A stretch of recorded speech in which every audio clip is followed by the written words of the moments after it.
आने वाली हुकूमत जो है मिल के जो है सब मिल के हुकूमत बनाएंगे।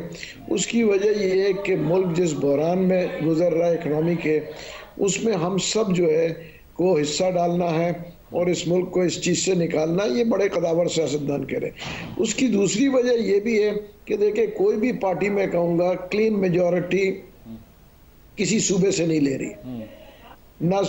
तो पंजाब में जो है PMLN भी है, IPP भी है, पीपल्स पार्टी भी है, ठीक है ना। और सिंध में तो 3-4 जमातें हैं और KPK में 2-3 जमातें हैं। तो इन सबको जब इलेक्शन में जा रहे थे कि हमने करा, मैं आपको बताऊं, हम सिंध से तकरीबन 50 आदमी जो है उम्मीदवार हम खड़ा कर रहे हैं सिंध से, जो है जो इलेक्शन लड़ेंगे, ठीक है ना। 50 आदमी, तकरीबन 50 आदमी, मैं आपको कल परसों में फिगर दे दूंगा। अब पंजाब से मेरे ख्याल से उससे ज़्यादा है जिसमें इलेक्टेबल्स हैं।